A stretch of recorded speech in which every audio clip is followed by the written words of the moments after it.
So, hello dear students, we are going to start our standard 9 CBS mathematics with chapter number 1, that is number system. हम लोगों ने chapter number 8 हम लोगों ने chapter number 1 standard 9 में भी पढ़ा था, वो भी सेम था, बट यहाँ पे बहुत कुछ नया है जो हमें पढ़ना है. So let's start. सबसे पहली बात है kind of numbers. So there are basically so many type of number, but first we have to look on this 5 type of number. So first is natural number. Natural number is 1, 2, 3, 4, 5 and up to infinity. Then whole number. Whole number there is जितने भी natural number है उसमें एक और number add हो जाता है जो कि है 0. This is new for whole number. Means सारे नेचुरल नंबर्स होल नंबर में है.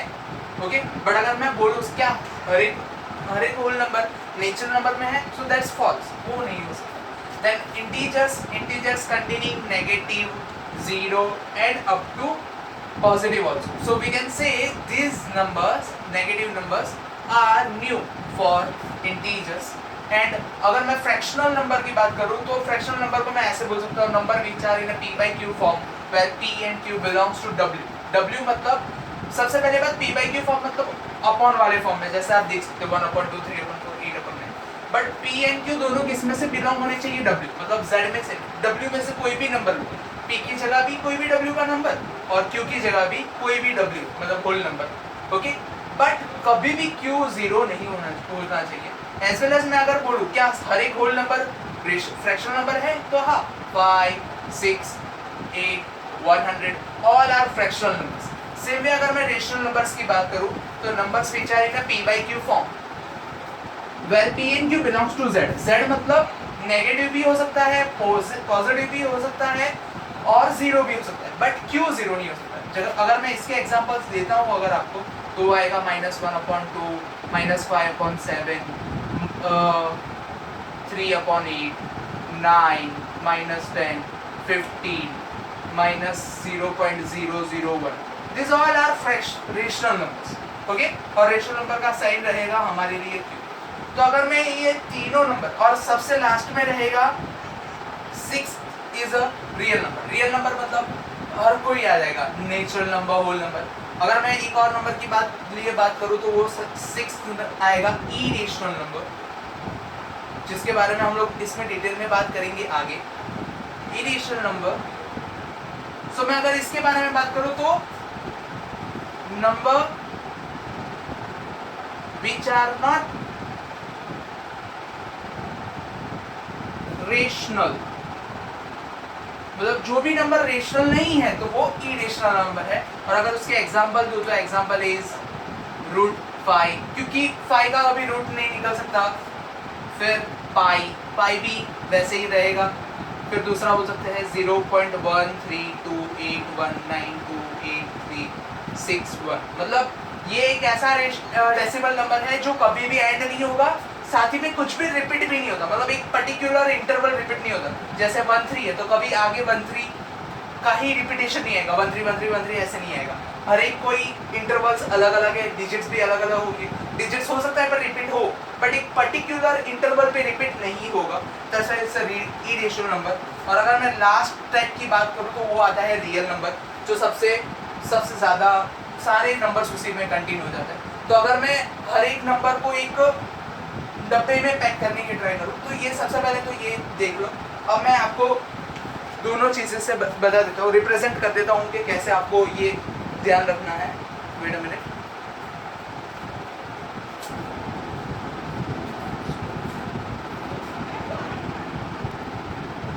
सो मैं अगर इसका रिप्रेजेंटेशन बताऊँ तो सबसे पहले मैं बताऊँगा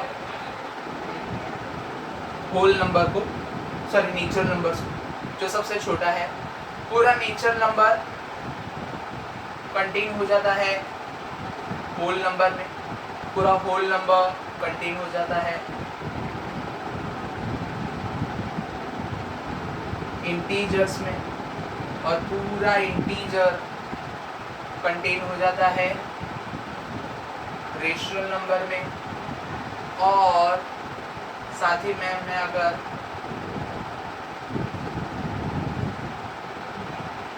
इरेशनल नंबर भी ले लूँ तो ये पूरा बॉक्स बन जाएगा हमारा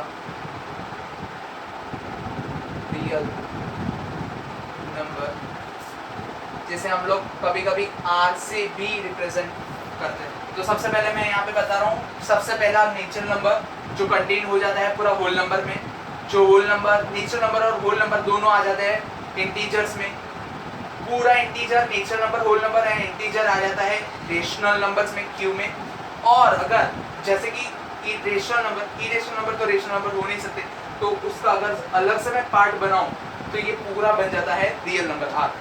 ओके, अगर मैं सेम चीज को अगर मैं नंबर लाइन पे रिप्रेजेंट करना चाहूँ तो मैं नंबर लाइन पे ऐसे रिप्रेजेंट करूंगा।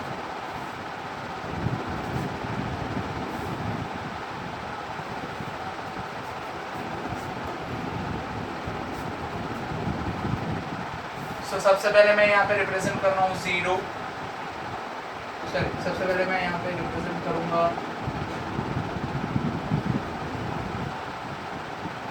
1 2 3 4 5 6, जो यहाँ से लेकर यहाँ तक नेचुरल नंबर रहेंगे।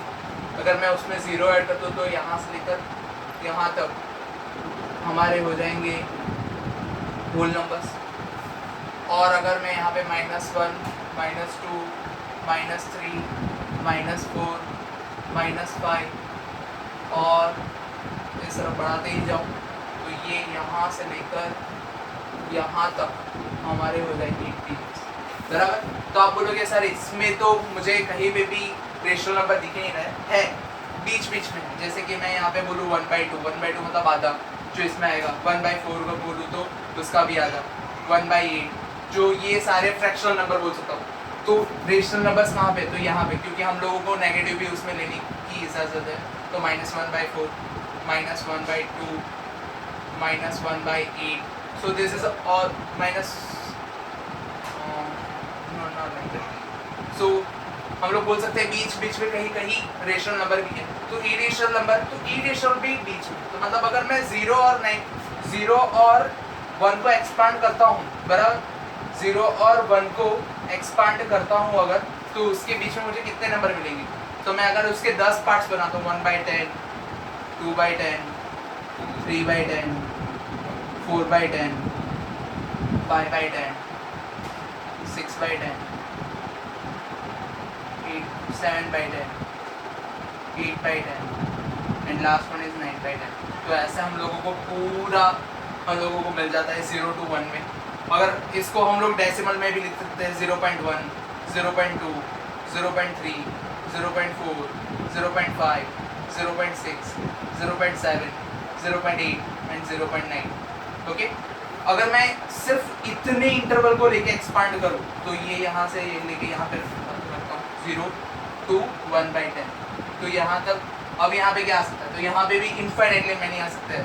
जैसे कि मैं यहाँ पे 10 पार्ट्स बनाने जाऊँ तो यहाँ पे एक्चुअली 0 से लेकर 1/10 के बहुत सारे पार्ट्स बन सकते हैं, जिसमें से मैं आपको अभी दिखा रहा हूँ 1/100 2/100 3/100 4/100 अप टू यहाँ पे बनेगा 97/100 98/100 और लास्ट में 99/100, जिसको हम लोग लिख सकते हैं 0.01 0.02 0.03 लाइकवाइज। अगर मैं 0 और 0.1 को लूँ तो उसके बीच में भी मुझे ऐसे इनफाइनाइटली मैनी, मतलब मैं अगर कोई भी दो नंबर ले लूँ, कोई भी दो नेचुरल नंबर, बराबर, तो उसके बीच में मुझे इनफाइनाइटली मैनी रेशनल नंबर मिल जाएंगे। कोई भी दो होल नंबर ले लूँ तो भी, कोई भी दो इंटीजर्स ले लूँ तो भी मुझे इनफाइनाइटली मैनी रेशनल नंबर मिल जाएंगे। इवन मैं कोई भी सिर्फ दो रेशनल नंबर भी ले लूँ, 0.1 एंड 0.2, जो हम लोग रेशनल नंबर बोलेंगे बिकॉज 1/2 एंड 1/10 एंड 2/10 इज, तो इसके बीच में भी मुझे इनफाइनाइटली मैनी रेशनल नंबर्स मिल जाएंगे। इसका मतलब ये है कि कोई भी दो नंबर्स के बीच में इनफाइनाइटली मैनी रेशनल नंबर हो सकते हैं। बट क्या मैं सेम वे एक क्वेश्चन पूछूं कि क्या 0 और 1 के बीच में और कोई मुझे नेचुरल नंबर मिल सकता है, तो it's no, natural number, whole number, integers वो हमें जितने दिखते हैं उतने ही हैं, बट रेशनल नंबर तो वो हम लोगों को जितने ढूंढेंगे, जितने देखेंगे उतने कम है. सो likewise this is kind of numbers. Now अगर मैं दोनों के बीच में नंबर्स की बात करता हूँ तो यहाँ पे ज़रूर एक बात है कि मुझे मेथड समझनी पड़ेगी. जैसे मुझे कभी बहुत बार क्वेश्चंस पूछे जाते हैं कि finding rational number between given numbers, तो हम लोग इसके बारे में बात करेंगे. सो यहाँ पे फर्स्ट ऑफ ऑल मुझे बोला है कि find 5 rational number between 1 and 2. अब मुझे बोला है 5 रेशनल नंबर मुझे ढूंढना है 1 and 2 के बीच. मतलब सबसे पहले बात करता हूँ, मैं यहाँ पे लिख देता हूँ 1 अपॉन कुछ भी नहीं है तो मतलब 1 अपॉन 1 एंड 2 अपॉन भी कुछ भी नहीं है मतलब 2 अपॉन 1. बराबर. अब मैं देखूंगा डिनोमिनेटर सेम है तो ओके, डिनोमिनेटर सेम है. मुझे कितने फाइंड करने हैं? n is equals to 5. मुझे 5 रेशनल नंबर फाइंड करना है, बट मैं एक ज़्यादा ले लूँगा. n plus 1 is equals to 5 plus 1 is equals to 6. Okay. So मुझे टोटल 6 नंबर्स अब ढूंढना है. तो मैं क्या करूँगा, ये 6 दोनों को मल्टीप्लाई करूँगा, दोनों न्यूमरेटर और डिनोमिनेटर दोनों को 6 से मैं यहाँ पे भी 2 अपॉन 1 लूँगा और न्यूमरेटर और डिनोमिनेटर दोनों को 6 मल्टीप्लाई कर दूँगा.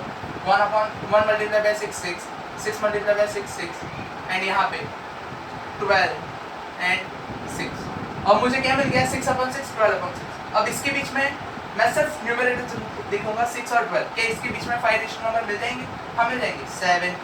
7 by 6, 8 by 6, 9 by 6, 10 by 6, 11 by 6.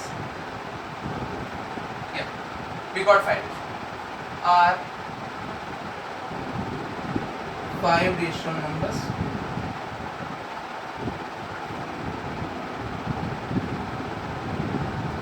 we require. इस तरीके से आप इसका आंसर दे सकते हो. बराबर. सेम में मुझे अगर ऐसा ही एक और क्वेश्चन पूछा जाए कि फाइंड 5 रेशनल नंबर्स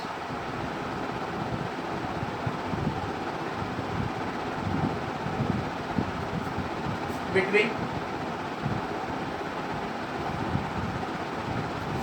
1/2 एंड 3/2. बराबर. तो यहाँ पे 1/2 एंड 3/2 है, वापस से मैं ले लेता हूँ 1/2 एंड 3/2. ठीक है. डिनोमिनेटर सेम है तो कोई बात नहीं है. कितने ढूंढने हैं? n इज इक्वल्स टू 5 पर हम एक ज़्यादा ले लेंगे. n plus 1 is equals to 6. Total 6 ढूंढेंगे. So n plus 1 is equals to 6. So 1 upon 2 multiply by 6 and 3 upon 2 multiply by 6 and multiply by 6. So 6 upon 12 and 18 upon 12. So we are getting 7 upon 12, 8 upon 12, 9 upon 12, 10 upon 12, 11 upon 12, and we got 5 rational numbers are required. 5 rational numbers, ये हमारा answer हो गया. ठीक है. तो आप ऐसे देख सकते हो, बट ये दोनों एग्जांपल में एक चीज देखने लायक है कि यहाँ पे हमारे डिनोमिनेटर्स अगर देखें तो डिनोमिनेटर्स दोनों में same. Okay. So let's say कि हम लोग ये डिनोमिनेटर्स को चेंज करते हैं. ये जैसे 5 रेशनल नंबर्स है तो इसकी जगह हम लोग मतलब 5 रेशनल नंबर्स ही रखते हैं, रेशनल नंबर्स भी अलग कर देते हैं. जैसे मैं यहाँ पे 3 ले लेता हूँ और ये ले लेता हूँ 1 अपॉन 3 एंड 2 अपॉन 5. अब यहाँ पे मेरे पास दो चीज़ें हैं 1 अपॉन 3 एंड 2 अपॉन 5 और मुझे इसके रेशनल नंबर्स निकालने हैं. Okay. So let's say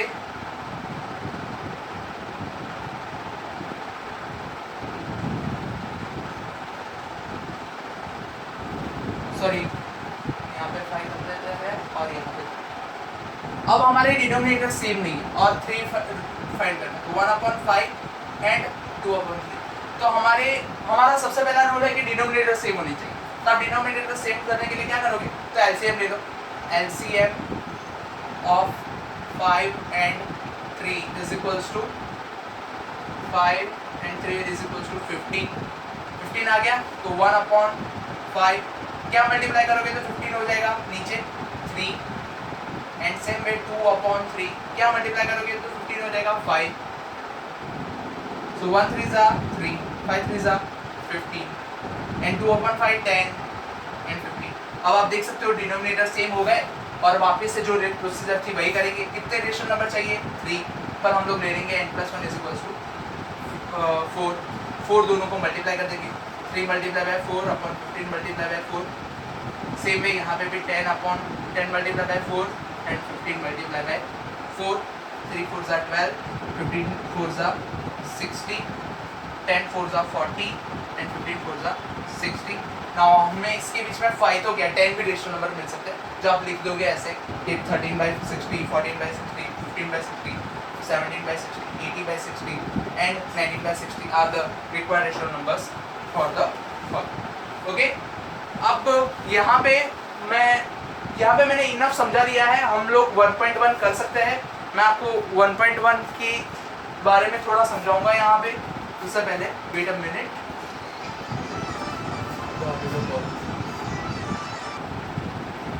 So okay guys, this is our exercise 9.1. So first question is 0 a rational number?